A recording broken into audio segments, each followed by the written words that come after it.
अद्भुत आर्किटेक्चर का नमूना, तकनीक का इस्तेमाल और स्पष्ट तौर पर एक झलक आपको अयोध्या एयरपोर्ट पर उतरते ही जितने भी यात्री हैं, तीर्थयात्री हैं, उनको भगवान राम की इस नगरी की अद्भुत झलक दिखाई देगी। समर्पित हो चुका है ये पहला फेज महर्षि वाल्मीकि इंटरनेशनल एयरपोर्ट अयोध्या से सीधे तौर पर पूरी दुनिया को जोड़ता हुआ। आज से यह शुरुआत अयोध्या के इतिहास में आज का दिन एक बड़ा मील का पत्थर, जब अयोध्या जुड़ चुकी है इंटरनेशनल एयरपोर्ट के जरिए समूची दुनिया से।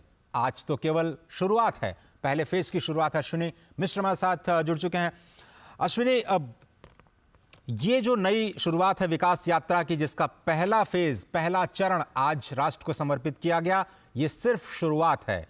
इसका विस्तार अनंत है और शायद एक नई विकास यात्रा पर भारत को, भारत की आध्यात्मिक चेतना को ये पूरी दुनिया तक लेकर के जाएगा। निश्चित तौर से अजय, हम यहाँ जरूर कहेंगे कि गोस्वामी तुलसीदास जी ने कहा था कि चलत विमान कोलाहल होए। ये केवल लोगों की संकल्पना में, लोगों की कल्पना में था, वो कल्पना साकार होने की स्थिति है। अब श्री राष्ट्रीय हवाई अड्डे के द्वारा हम जोड़ है, यहाँ विमान यहाँ से आवागमन करेंगे अंतर्राष्ट्रीय स्तर के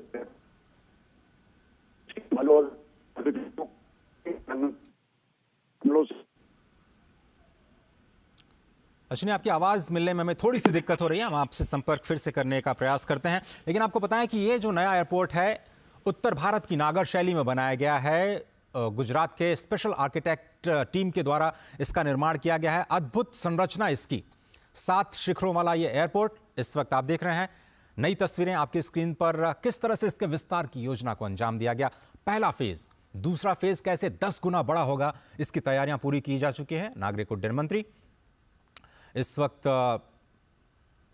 प्रधानमंत्री को अवलोकन कराते हुए महर्षि वाल्मीकि अंतर्राष्ट्रीय हवाई अड्डे का एक नई शुरुआत अयोध्या के विकास यात्रा की आज दुनिया से जुड़ चुका है। इंटरनेशनल एयरपोर्ट के जरिए इंटरनेशनल एयरपोर्ट बनना इतने कम समय में, केवल 20 महीने में, अभी तक का एक record airport authority of India के लिए।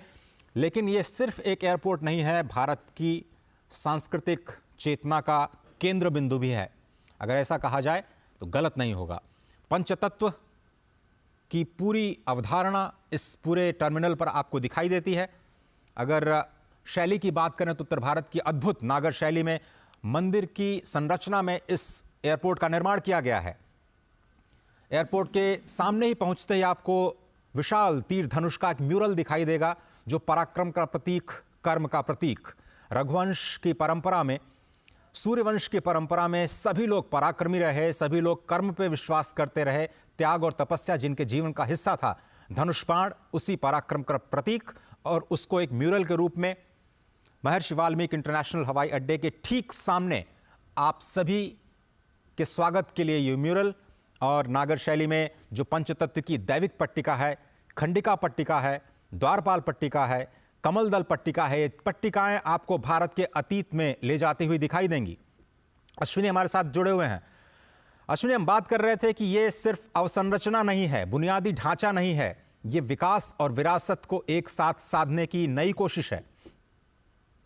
तौर से अजय, अगर देखें तो मैं कह रहा था कि गोस्वामी तुलसीदास जी ने रामचरितमानस में लिखा था कि जब पुष्पक विमान से भगवान श्री राम अयोध्या की तरफ प्रस्थान किए और कहा गया कि चलत विमान कोलाहल होई, वो कल्पना आज फलीभूत हुई है, साकार हुई है। विमानतल का अंतर्राष्ट्रीय हवाई अड्डे का लोकार्पण किया गया है प्रधानमंत्री नरेंद्र मोदी के करकमलों से। अयोध्या धाम आज अंतर्राष्ट्रीय मानचित्र पर, विमानन के मानचित्र पर अंकित हो चुका है, जो कि अयोध्या की गरिमा में एक कहीं ना कहीं अयोध्या के किरीट में एक मणिक समान है, एक मुकुट में कहीं ना कहीं एक रत्न के समान है। और ये अंतर्राष्ट्रीय स्तर के पर्यटकों को, देश भर के श्रद्धालुओं को, सनातन धर्मावलंबियों को एक सुगम आवागमन का साधन तो होगा ही।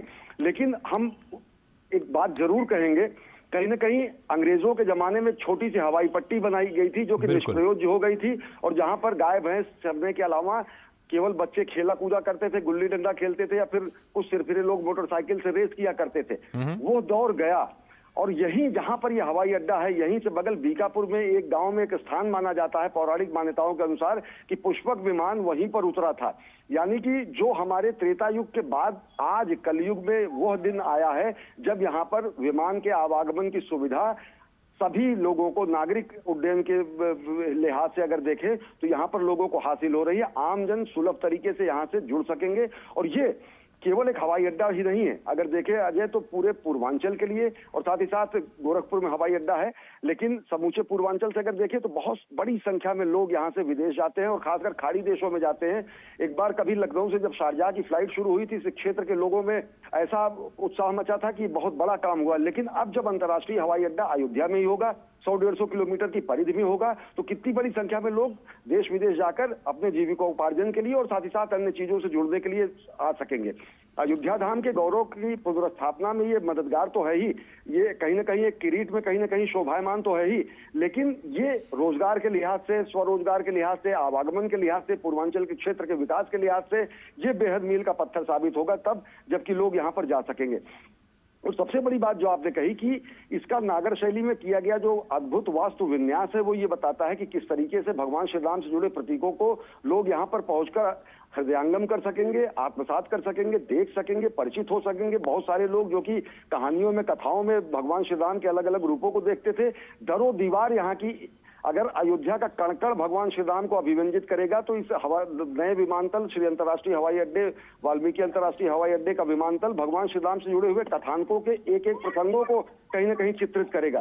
तो निश्चित तौर से भगवान श्री राम के चाहे वो प्रसंग, चाहे वो शबरी से जुड़े प्रसंग हो, चाहे भगवान वाल्मीकि महान संत शिरोमणि वाल्मीकि द्वारा रामायण की रचना की हो, और सबसे बड़ी बात तो ये कि कार्यांजलि है ऐसे महापुरुषों को जो कहीं ना कहीं नेपथ्य में डाल दिए गए थे। आज अयोध्या का वैराग्य और वैधव्य दोनों कहीं ना कहीं समाप्त हुआ और नई विकसित सुसज्जित श्रृंगारित अयोध्या दुनिया के सामने आ रही है, जो स्पष्ट करती है कि किस तरीके से हमारे सांस्कृतिक गौरव की पुनर्स्थापना के साथ साथ अयोध्या की आध्यात्मिकता को सजोकर अयोध्या को नया आधुनिक कलेवर दिया जा रहा है। और उसी का प्रमाण है ये श्री वाल्मीकि अंतर्राष्ट्रीय विमानतल, जो इसका लोकार्पण प्रधानमंत्री नरेंद्र मोदी के कर कमलों से किया गया है, जो कि आवागमन के लिहाज से और सांस्कृतिक वैभव के लिहाज से दुनिया को चकित कर देने के लिए पर्याप्त है। अजय, बिल्कुल सही कहा आपने। और ये जो महर्षि वाल्मीकि अंतर्राष्ट्रीय हवाई अड्डा है उसकी कुछ खासियतें मैं दर्शकों तक पहुंचा दूं।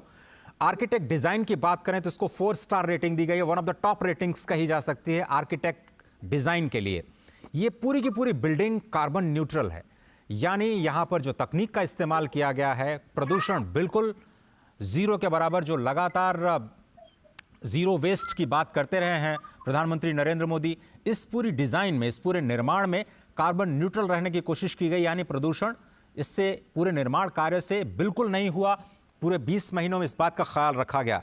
जीआरसी जो कि ग्लास फाइबर रेनफोर्स कंक्रीट होता है, जो पत्थरों को रिप्लेस करता है, अगर आप पत्थरों को काट करके निर्माण करते हैं तो उसमें प्रदूषण की संभावना बहुत ज्यादा होती है। और आप जानते हैं दिल्ली जैसे महानगरों में निर्माण कार्य पर रोक इसलिए लगी क्योंकि जो पीएम जो इंडेक्स है पीएमआई को बहुत ज्यादा बढ़ जाता है निर्माण कार्यों से। लेकिन ये जो नई तकनीक है जिसको आप कहते हैं GRC glass fibre reinforce concrete, इसका इस्तेमाल करके आपको लुक तो पत्थरों का दिया गया लेकिन इसको बिल्कुल प्रदूषण मुक्त रखा गया।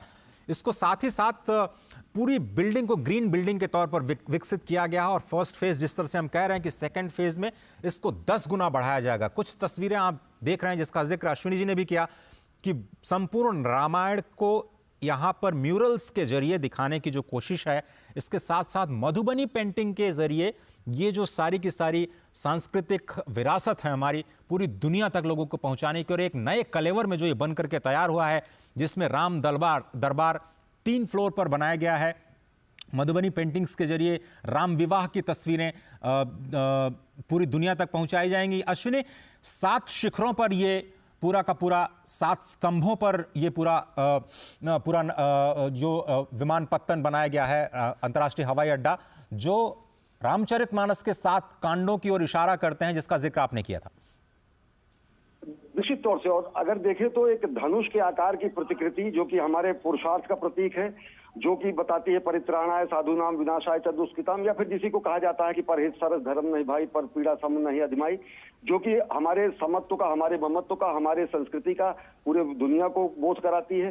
भारत भारतीयता के सनातन धर्म के अनेक प्रसंगों को, अनेक प्रतीकों को, रामायण से जुड़े अनेक ऐसे प्रसंगों को यहाँ पर चित्रित किया गया है जो कि हमारी राष्ट्रीय वैभव के साथ साथ हमारी सांस्कृतिक वैभव को भी दुनिया के सामने पहुंचेंगे। चाहे वो धनुष यज्ञ में भगवान श्री राम के पहुंचकर धनुष को तोड़ने की बात हो, चाहे वो स्वयं पुष्पक विमान से समूचे रामादल को लेकर अयोध्या आगमन की बात हो, चाहे वो शबरी के जूठे बेर खाकर उनके आश्रम में पहुंचने की बात हो, चाहे वो भगवान विश्वेश्वर का रामेश्वर में जाकर पूजन करने की बात हो। ऐसे अनेक प्रसंग हैं जो कि भारत भारतीयता के प्रतीकों के साथ साथ हमारी संस्कृति के वैभव को स्थापित करते हैं, हमारे मनीषियों की सोच को स्थापित करते हैं और साथ ही साथ हमारे मनीषियों के साथ साथ एक सामाजिक समरसता का बोध कराते हैं। अगर शबरी के प्रसंग को देखें, केवट के प्रसंग को देखें, जहां पर केवट जो है भगवान को नाव की उतराई के लिए तैयार नहीं होते और वो कहते हैं कि हम आपको नाव में नहीं बैठाएंगे, चाहे वो अहिल्या उद्धार की बात करें, चाहे वो शबरी के जूठे बेर खाने की बात करें, तो भगवान श्री राम का व्यक्तित्व तो कहीं ना कहीं समत्व, ममत्व और विश्व बंधुत्व के लिए ऐसा समर्पित व्यक्तित्व था जो कि पुरुषोत्तम के रूप में पूरी दुनिया में जाना गया। और निश्चित तौर से मैं बार बार ये कहूंगा कि त्रेता युग के बाद आज वो क्षण आया है जब यहाँ पर विमान के कोलाहल सुनाई पड़ेंगे। चकित नजरों से हम लोग हवाई जहाज आते जाते अजय देखा करते थे, मैं उसी क्षेत्र से हूँ। अगर हवाई जहाज ऊपर से चला जाता था तो पूर्वांचल के बच्चे खड़े होकर कोई काम न करके नजदीक से जब जगुआर की शॉर्टेज कहीं ना कहीं गोरखपुर से होती थी, गोरखपुर वायुसेना अड्डे से जगुआर की शॉर्टेज होती थी, तो लोग चकित होकर देखते थे कि अरे जहाज आ गया, जहाज आता है। गुम्मी जहाज जिसको कहते हैं, जो एक सफेद रेखा छोड़ती हुई चली जाती थी, उसको हम लोग बचपन में निहारा करते थे तब तक जब तक वो ओझल नहीं हो सकती थी। तो आप सोच सकते हैं कि अगर हम अपनी आंखों से विमान को वहां पर उतरते हुए आते जाते हुए देखेंगे तो उस समूचे क्षेत्र के लिए कितना ज्यादा ये गौरव का बात होगा। गौरव के साथ साथ आर्थिक उन्नयन की बात होगा, नए अवसर खुलेंगे, नए संभावनाएं खुलेंगी, युवाओं में नया उत्साह भी आएगा। अश्विनी जी, अब तो ऐसा लग रहा है कि जब नया घाट के साथ में जो हवाई पट्टी, जो हेलीपैड बनाया गया है, वहां से तो आप आराम से हेलीकॉप्टर पे बैठ करके 3000 रुपए में संपूर्ण अयोध्या की परिक्रमा भी कर सकते हैं। मतलब अब वहां तक हम पहुंच गए हैं।